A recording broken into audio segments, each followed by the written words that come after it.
एकनाथ शिंदे यांचा पारा अचानक का चढला? शिंदेंनी अचानक 4 मंत्र्यांना टार्गेट का केलं? शिंदेंना पण राज्यात जंतर मंतर होणार याची भीती आहे का? म्हणून आधीच मंत्र्यांना वॉर्निंग दिली. नीटचा पेपर फुटल्यामुळे विद्यार्थी कशा प्रकारे रस्त्यावर उतरले व धर्मेंद्र प्रधानचा राजीनामा घेतला हे सर्वांनाच माहीत आहे. त्यामुळे याच घटनेवरून एकनाथ शिंदे अलर्ट झाले आहेत का? पडद्यामागे नेमकं काय घडतंय पाहूयात आपल्या या व्हिडिओच्या माध्यमातून. नमस्कार, मी अनिकेत जाधव व तुम्ही पाहत आहात टाइम महाराष्ट्र.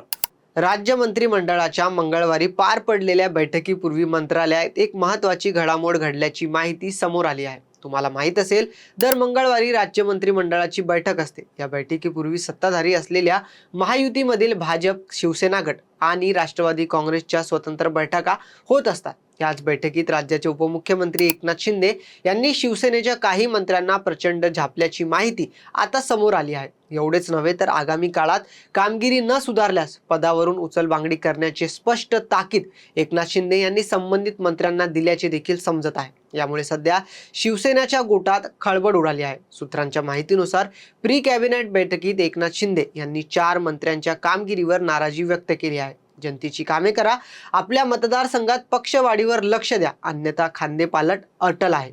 इतक्या स्पष्ट शब्दामध्ये एकनाथ शिंदे यांनी या मंत्र्यांना झापल्याची माहिती आहे. याचबरोबर विदर्भ, वाशिम, मराठवाडा, पश्चिम महाराष्ट्र या ठिकाणी शिवसेना पक्ष संघटनेच्या वाढीवर लक्ष द्या, तसेच मंत्री जनतेची कामे करत नसल्याची खंतही एकनाथ शिंदे यांनी या बैठकीत बोलून दाखवल्याचे समजत आहे.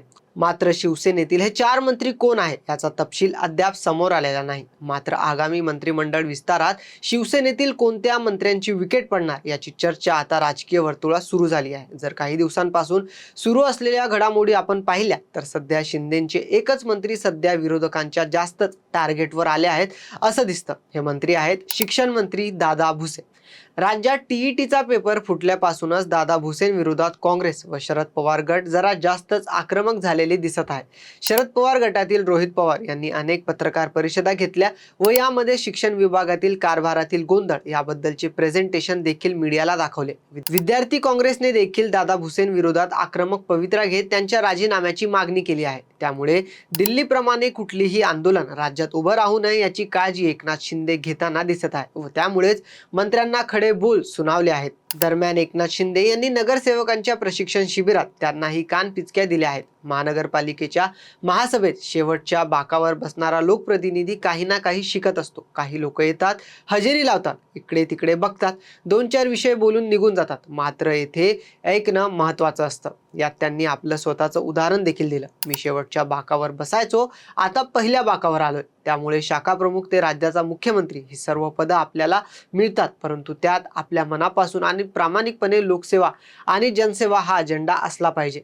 मंगळवारी भाईंदरच्या उत्तन येथील रामभाऊ माळगी प्रबोधिनी येथील कल्याण डोंबिवली महानगरपालिका आणि अंबरनाथ बदलापूर नगर परिषद येथील नगरसेवकांच्या प्रशिक्षण शिबिरात एकनाथ शिंदे बोलत होते. तसेच नगरसेवक हा नगरचा मालक नाही, सेवक आहे. काही नगरसेवकांना वाटतं की मी निवडून आलोय, आता प्रभागाचा 7-12 माझ्या नावावर आहे, असे खडे बोल उपमुख्यमंत्री एकनाथ शिंदे यांनी नगरसेवकांना या शिबिरात सुनावले. नगरसेवकाला आधी नगरपिता म्हणायचे. बाळासाहेब ठाकरेंनी त्याला नगरसेवक असं नाव दिलं, अशी आठवण एकनाथ शिंदेंनी करून दिली. नगरसेवक हा नगरचा मालक नाही, सेवक आहे. काही नगरसेवकांना वाटतं की मी निवडून आलोय, आता प्रभागाचा 7-12 माझ्या नावावर आहे, असं होता कामा नये. असे जे करतात त्याचं पुढील निवडणुकीत 9-2-11 होऊन जातं.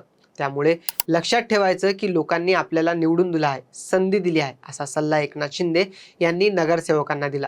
त्यामुळे नगरसेवकांपासून तर मंत्र्यांपर्यंत शिंदेंनी सगळ्यांनाच आपली जबाबदारी इमानदारीने पार पाडण्याच्या सूचनाच एका प्रकारे दिल्या आहेत. कारण शिंदेंना ही कल्पना आहे की एका चुकीमुळे किती मोठं नुकसान होऊ शकते आणि या क्षणी शिंदे असा कुठलाही धोका पत्करायला मुळीच इच्छुक नाही असं दिसत आहे. त्यामुळे या संपूर्ण प्रकरणावर आपलं मत काय हे आम्हाला कमेंटमध्ये नक्की कळवा. व्हिडिओ आवडला असेल तर लाईक, शेअर आणि आमच्या YouTube चॅनलला सबस्क्राईब जरूर करा.